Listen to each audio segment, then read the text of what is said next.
5 unexpected flavor-boosting ingredients every clean eater needs to stock up on. Fresh herbs? Check. Parmesan? Check. Lemon zest? Check. If you're into eating clean, you probably have these flavor-enhancing foods stocked in your kitchen at all times. Which is smart, of course, but why limit yourself? Sticking to the same ingredients is a surefire way to get bored or become unsatisfied with your food, and up the odds that you'll fall victim to a junky craving. Instead, give these 5 flavor boosters a spot in your pantry or fridge. You'll force yourself to flex your clean cooking muscle, and give your tired taste buds a treat. Miso, Flavorwise, plain soybeans are pretty mild. But when you ferment them with salt, you get miso, a salty, umami-rich paste that's crazy intense. It's a staple in Japanese cooking, so chances are you've seen it in soup or as part of a glaze for roasted eggplant. But its savory flavor is delicious in pretty much everything. Try whisking it into salad dressings or in marinades for fish. Or do like Platings and Pairings, make a miso and soy sauce glaze, pour it over cauliflower florets, and roast it to crisp, golden perfection. Preserved lemons, these salt-cured lemons, common in North African and Middle Eastern cuisine, basically taste like a lemon pickle.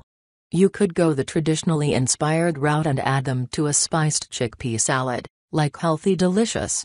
But don't stop there, add finely chopped preserved lemon peel to anything that could benefit from a sharp, bright bite, like whole grain pilafs, potato salads, roasted vegetable dishes, or even tucked into a sandwich or wrap.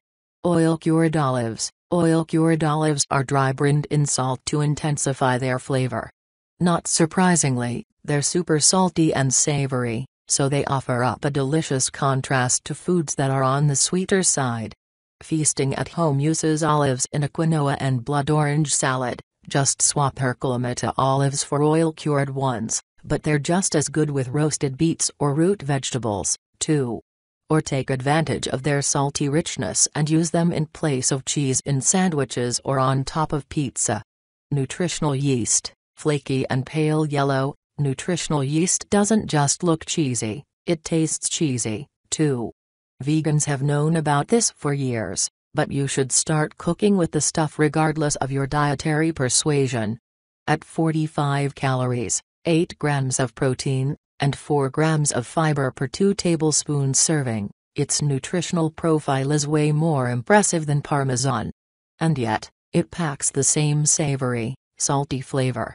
Try using it on popcorn instead of butter and cheese, or take a cue from Vegan Richa and add it to a breadcrumb coating for crunchy baked vegetables, that just so happen to taste like an insanely delicious bar snack.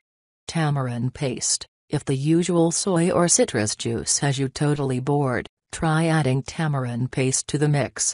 Made from the pulp of the tamarind pods, it's known for its unique bright, sour flavor. It's a staple in rich Thai dishes like pad Thai or masman curry, but it's also crazy good mixed with other pungent flavors like garlic and ginger and brushed over salmon or chicken. Just follow Kevin is Cooking's lead, or add it to an Asian-inspired marinade for grilled vegetables. You won't regret it.